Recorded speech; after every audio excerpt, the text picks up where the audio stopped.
That may be the greatest catch I've ever seen in my life.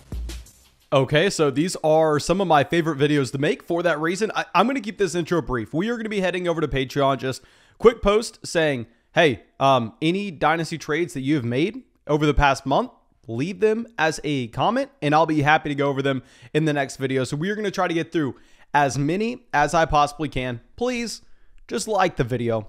Leave a comment letting me know any trades that you have made over the past month, and I will try to reply to as many of those comments as possible, and subscribe to the channel. But I know everybody watching this is subscribed by now, and that should be it. Let's go through. Let's dive into these trades. Pull up first one, longtime Patreon member JCLW traded Rashad Bateman and Dawson Knox for Deontay Johnson. I mean, we've talked about Rashad Bateman, very recently, whenever we were trying to identify year 2 wide receivers to go out and buy low on, and our conclusion based on historical trends with those round 1 wide receivers that I don't want to say completely fail year 1, but lose any value whatsoever after their rookie seasons, and the path that they just kind of continue on. I mean, we've talked about this, but you can historically buy low on rookie wide receivers after they disappoint if they were players that were going later in rookie drafts, because then their value goes to nothing. And a lot of times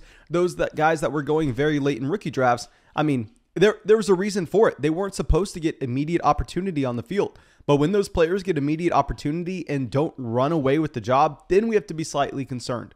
So with Rashad Bateman, I don't think he's a great dynasty buy by any stretch of the imagination currently. Now, if we're looking at Dawson Knox is essentially, a rich man's version of Robert Tonyan from 2020. I mean, y'all remembered Robert Tonyan, a player that was drawing touchdowns 1 out of every 7 targets that season, which of course was never going to keep up. And he was the easiest fade in fantasy football drafts in 2021.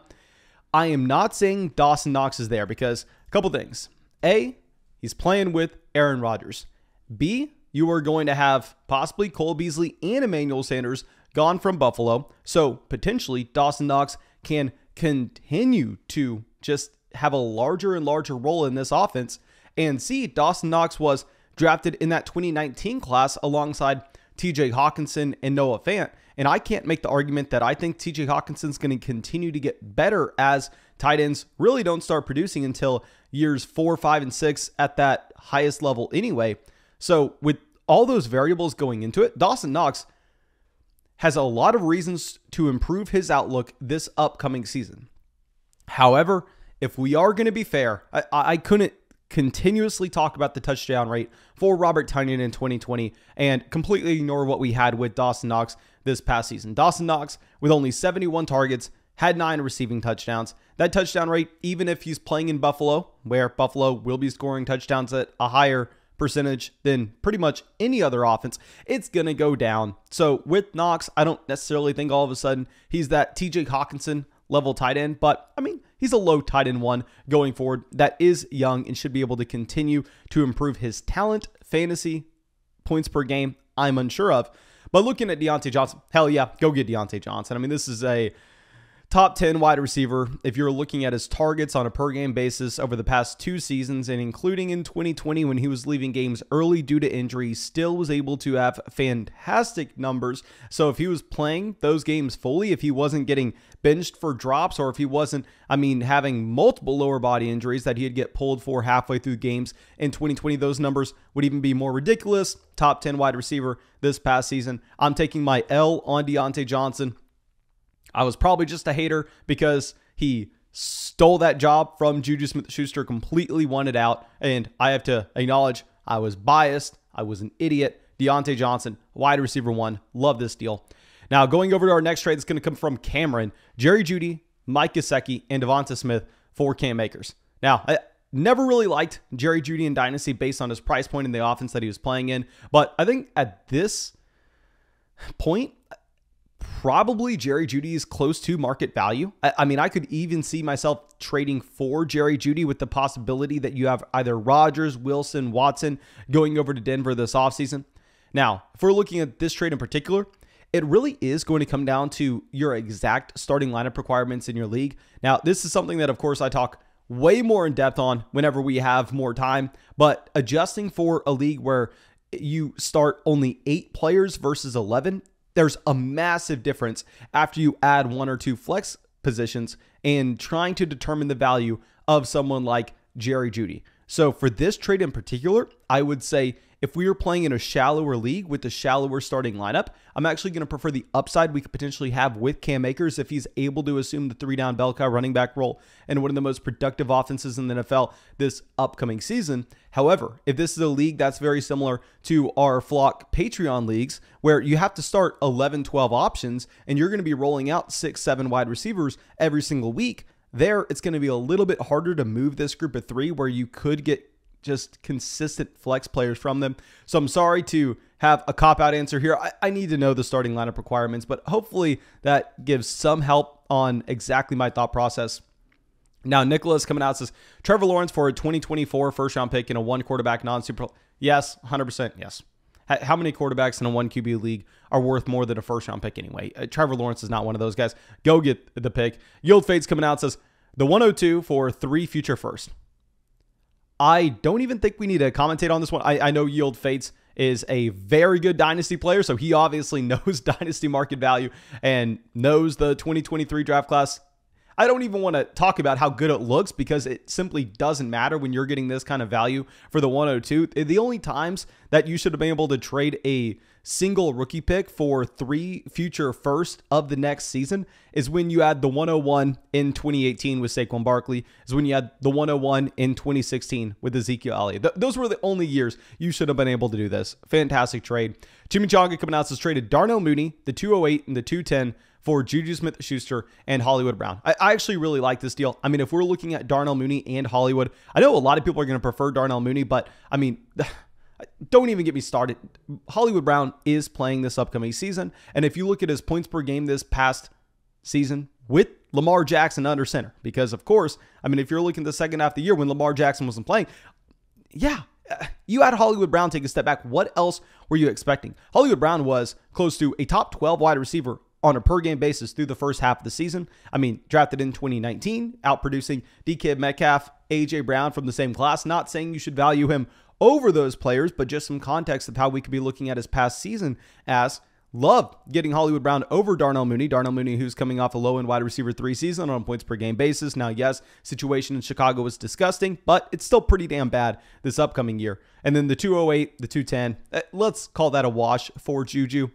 And you know I love me some Juju Smith-Schuster. Great trade. Sebastian coming out says Calvin Ridley for Dallas. Got it, Robert Woods. Give me Ridley. Give me Calvin Ridley. With Ridley, I understand a lot of people are worried that he's not coming back to football, but that is a lot of money to be walking away from. Maybe you can do it for half a season, to do it for the rest of your career and pass up on $15, $20 million. Something would seriously have to be going on behind the scenes for that to happen with Calvin Ridley. Of course, I don't know Calvin Ridley. I am just an idiot, and I'm the first person to acknowledge that. But I'd imagine that everybody in Calvin Ridley's inner circle is pushing him to go play football. And last time we saw Calvin Ridley playing football, he was up in the tier of Tyreek Hill, Devontae Adams with his actual production. Nicholas coming out says Brandon Ayuk, Dalton Schultz, and the 202 for Travis Kelce in the 309 in a 10-team 1-quarterback non-superflex league. Okay, in a 10-team 1-quarterback non-superflex league, that 309 literally meaningless. So essentially, and honestly, the 202, which essentially is the 112 in a 12-team league, but if it's a non-quarterback centric, then what the hell are we looking for there? Are we getting? I mean, I guess you're not even getting David Bell with that pick. You are just a complete tier down. So if we're looking at Travis Kelce versus Brandon Ayuk, Dalton Schultz, and maybe someone you can expect to get there, James Cook, give me Travis Kelce. I don't even care about the 309. With Kelce, of course, concerning that he's getting a little bit older, but if we get 2 top 3 tight end seasons from him, this deal is worth it. Joshua coming out says T. Higgins, CeeDee Lamb, Russell Wilson for Mac Jones, DK Metcalf, Noah Fant, and Kadarius Toney in a tight end premium super flex format. Okay, so if we just break this down position by position, I would prefer Russell Wilson over Mac Jones. I would prefer CeeDee Lamb over DK Metcalf, and I would prefer T. Higgins over the combination of Noah Fant and Kadarius Toney in a tight end premium format. Now, trust me, I love me some Noah Fant, but the issue has been the same issue we've always had in Denver. Now, of course, hopefully you get a changing quarterback. Hopefully you get someone like Wilson, Watson, Rodgers coming over. Not likely, but in the range of outcomes. Then we can talk about this trade in a different light. But as it stands with Noah Fant, he seems to be a player that has a ton of talent. However, when you're fighting for targets with Jerry Jeudy, Cortland Sutton, KJ Hamler, Tim Patrick, Albert O, and you don't have a top 10 passing offense in the NFL, I'm just going to be fading you. I mean, T. Higgins, you can make the argument T. Higgins is a top 10 wide receiver in Dynasty based on what we saw this past year with his age, combined with the fact that he's tied to Joe Burrow in that dynamic Cincinnati Bengals offense, with CeeDee Lamb's been more productive than DK Metcalf over the past 2 years at a younger age. With Russell Wilson, I understand that, no, he probably doesn't have... I don't even want to go to the long-term job security that Mac Jones does, because as we've seen so many times before with Marcus Mariota, with Jameis Winston, gaining in value both after their rookie seasons and their sophomore years. I'm not saying that that's who Mac Jones is, but these quarterbacks, the most we can project out for is like 5 seasons tops. Russell Wilson's 32, 33 years old, so he has those 5 seasons just like Mac Jones. Give me the Higgins, Lamb, Wilson side. I don't even know if that's close. Now, Nico coming out says Mac Jones for Carson Wentz, the 102 and the 203. Obviously, this is a super flex format. I would make the argument that probably Mac Jones has just as much value as the 102 as is. So if you're getting Carson Wentz and a 2023 second round pick on that, give me the package side. Love that deal, at least with the flexibility with that 102, because you don't have to take Malik Willis there. But if you really feel like you need another quarterback, Malik Willis won't be as good as a real life quarterback as Mac Jones, but with the rushing upside, he could easily be better from a dynasty perspective. Nico coming out says Derek Carr for Mike Williams, the 108 and 2 future seconds. Love the deal, because even if Derek Carr starts for the next 3 years, what's the real upside with Carr? He's never going to be able to crack that top 10 quarterback ranking again. Maybe he did so back in 2015, but just with no rushing upside in the slightest, give me the package. Let me have the liquidity of that 108 pick and possibly be able to flip it elsewhere for something that we like a little bit more. Love that deal. Derek coming out says Deontay Johnson, Amara St. Brown for Terry McLaurin, Chase Claypool, and the 210. I think that I clearly have Deontay Johnson a tier ahead of Terry McLaurin in our dynasty rankings. Let me pull up the other page on Patreon real quick so I can actually see our exact rankings as we break this down. I believe we've recently moved Deontay Johnson, to be our wide receiver 10 overall. We have Terry McLaurin at wide receiver 20. The reason with McLaurin is he's never been able to really have that elite points per game mark. And while, yes, he has always been dealing with horrendous quarterback play at the same time, I mean, he's never really had target competition in the slightest. So maybe if he gets that bump up with quarterback play this offseason, it could be offset if they also add in an additional wide receiver that's able to draw targets at a consistent rate. So I have never been a Terry McLaurin guy. I mean, actually, I will say in 2019, and of course, this doesn't really matter, but I drafted him everywhere. But it was essentially because he was going in the 4th round in rookie drafts and he was a 3rd round NFL draft pick. I was like, okay, the draft capital and the dynasty price point doesn't make sense. So we picked him up for free everywhere. But I'm an idiot. Don't make it sound like I am smart for doing so, because as he exploded his rookie year, I was cashing out, and getting a small profit where if we would have held for the long term, obviously we would have had so much more. So I lucked into it and got screwed because of it. I don't think I am smart with McLaurin, but I've never really been a massive fan since the breakout, because he's also an older player. I know he was drafted in 2019, but he stayed 5 years at Ohio State. It's like 26. Now, Loco coming out says traded away Clyde Edwards-Helaire for the rookie 110 and traded away DJ Chark, Tony Pollard, and Davis Mills and got Devontae Adams. Clyde Edwards-Helaire for the rookie pick 110. I feel like at that point it's going to be a little bit neutral. Clyde Edwards-Helaire does have the rookie contract on one of the best offenses in the NFL. However, just no involvement in the receiving game despite what we thought coming out of LSU. And at the same time, if you're giving Jerick McKinnon the majority of the touches in meaningful playoff games, what has to change for Clyde Edwards-Helaire to be a different player? I don't know. So if you want to cash out for the 110, I'm completely fine with that. And regarding DJ Chark, who literally, I mean, I like DJ Chark at his price point after he fell last offseason. After he fell in the second half of the year, I was saying DJ Chark was an intriguing buy. He's dead now. He has really no value. Free agent this upcoming season. You've had one flash of a year back in 2020. I'd be very surprised if we really get anything going forward. And I apologize. He was in the 2018 class, so that was a 2019 breakout.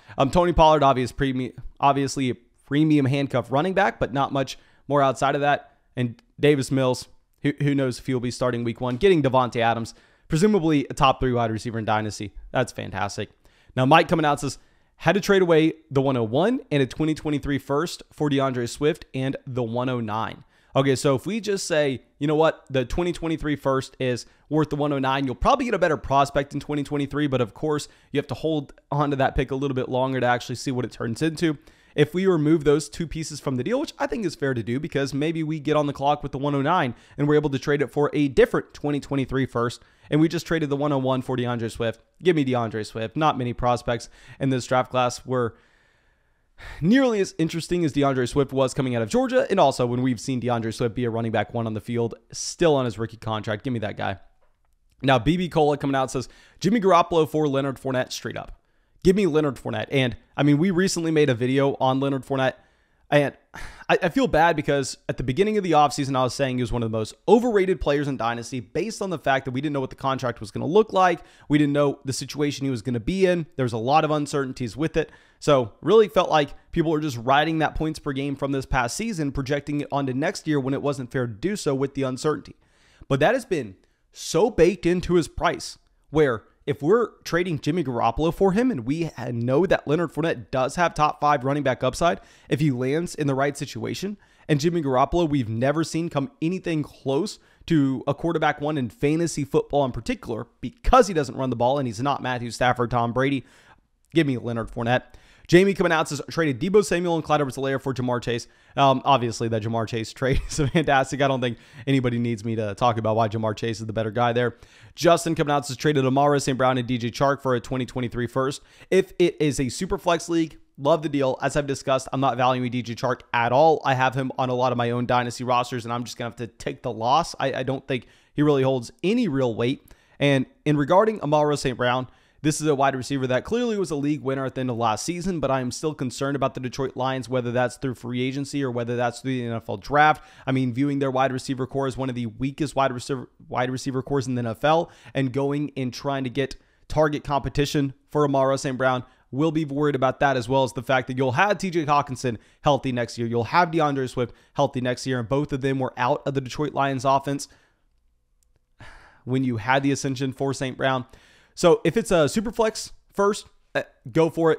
That class looks fantastic. If it's a 1 quarterback league, not going to lie, it's going to be a little bit harder to get that value for that first round pick there to be equal to Amara St. Brown and DJ Chark. Yield Fade's coming out yet again. Has traded Darnell Mooney and Devonta Smith and received the 103 and a 2023 first. Yield Fade's probably better than I am. He obviously knows what he's doing. We don't need to talk about this. Justin coming out says, traded Russell Wilson in a third for the 2023 first and Jared Goff. Ooh, this is an intriguing deal because obviously Wilson's a very polarizing player after having by far and away his worst season of his entire NFL career. We don't even know if he's going to be in Seattle, even though everybody's going, Mason, you idiot. Don't you know he said he wanted to stay in Seattle? Don't you know the coach says he's staying in Seattle? He's staying. It's in the range of outcomes he leaves. Come on, don't be stupid here. So here, I think if we're looking at Russell Wilson, though, we're taking a greater step back and looking just at his entire career. This is a quarterback that's been consistently every single season a top 10 quarterback in fantasy, whether it's a points per game basis or because this is his first year ever missing any time. I mean, from a total basis as well. So, of course, if this is a 1 quarterback league, love it, great, go get the 2023 first. However, if it's a super flex, maybe I'm placing too much of a premium on the Russell Wilson value. I'm still viewing him as one of the better NFL quarterbacks. I'm still viewing him as someone that's 33 years old, that's going to be around for the next 5 years. I don't really care about age at the quarterback position. So, you know what? I don't like that deal. Now, Adam coming out says DK Metcalf and Donta Foreman for Michael Gallup, Tony Pollard, and the 103. Okay, so you're getting the upgrade from Donta Foreman to Tony Pollard. You're pivoting off of DK Metcalf for Michael Gallup in the 103. I would be very interested if you could potentially package together the combination of Michael Gallup and Tony Pollard, and if that way you could get another first-round pick, say around the 107, 108 range. If you were able to parlay these players into a pick in that range, I would like this deal with the flexibility that it would give your roster. However, as it stands, based on what I've seen elsewhere, talking to people on Patreon, looking at Twitter, I think that DK Metcalf, while I still view him as a sell, possibly you could have gotten a little bit more for this. Then going over to our next one, this coming out from Hunter, says 12-team Superflex PPR tight end premium. Traded Amara St. Brown for Amari Cooper. I think that's a very neutral deal. I mean, if you're looking at St. Brown, obviously he has the age. I know a lot of people think Amari Cooper is going to be cut from Dallas. They could save about $15 million, but with the injury to Michael Gallup, I'd be very surprised that just signing Michael Gallup is going to make them feel confident about their wide receiver core. So I'd imagine Amari actually sticks around another season until the guarantee goes down next offseason. Then they could decide to move on from him. I'm fine with that deal. I think it's very neutral. If I'm looking at my own rankings, we do have Amari Cooper one tier ahead of Amara St. Brown. Now our next trade coming out from Raymond says, receive Michael Pittman and a future first for DJ Moore. Love it with DJ Moore. I mean, I think the talent's there. The issue is, how are we getting a quarterback to Carolina? How does this situation really turn around anytime soon? I mean, if we're looking at the production fall off we had in the second half of the season, once Sam Darnold really fell off a cliff, DJ Moore was not startable in fantasy. So if we're getting an additional first-round pick on top of him, I'm pretty sure Michael Pittman actually outscored DJ Moore on a per-game basis this past year. Give me Michael Pittman in the pick. Now, going over to our next trade, we're going to come out from Tanner, says, traded the 101, a future first, and Brandon Cooks for Cooper Kupp and DeAndre Hopkins. Interesting deal. If it's a one quarterback league, you win. Not even worth talking about. And if you are a contending roster wanting to push your chips in the middle, I'm fine with it as well. I understand. Yes, Cooper Kupp was only drafted in 2017, which is crazy to think about, but he was very old going into the NFL draft. I believe he was drafted at 23 years old. He's closing in on that age 29, age 30 mark. Same thing with DeAndre Hopkins. So I think that's very team dependent. Now, our next trade coming out from Brian says, you actually helped me with this one. I gave the 104, the 106, and a future first, Rashad Bateman and Rondell Moore. Received Joe Burrow and A.J. Brown. Okay, so let me go through and kind of talk about my thought process on this deal, because I know Brian and I went back and forth through DMs. I mean, a decent amount of time to try to figure out exactly. He sent me about like 4 different trade offers, pick which one, and we constructed them. Let me send my thought process. So if we're looking at Joe Burrow in a 12-team Superflex format, whether you agree with it or not, I think we can say that his market value is 3 first-round rookie picks. Now, of course, some people are going to make the argument, you know what, Mason, with what I can turn those picks into, just with the liquidity I'll have on my roster, give me the picks. Yes, I think you'll have arguments on both sides of the table for either the 3 first-round rookie picks or for Joe Burrow. But at the minimum, they're in the ballpark. I think that we can agree with that. Now, if we're looking at A.J. Brown versus the combination of Rashad Bateman and Rondell Moore, I don't necessarily think that we have a conversation here. I think that we are just good to go with A.J. Brown. But I see that this video is already pushing 23, 24 minutes. So we're probably going to call it here. Of course, thank you so much for being a part of the flock, supporting the channel. Going to try to get as many of these videos out as possible. I am very sorry if by the time I recorded this video, you had not posted your trade on that pinned comment. But I promise you, we'll have more to dive into. And of course, comment all your trades below. Yeah, that's all I got for you. Thank you again. Comment your trades below. Drop a like, subscribe to the channel, and have a great day.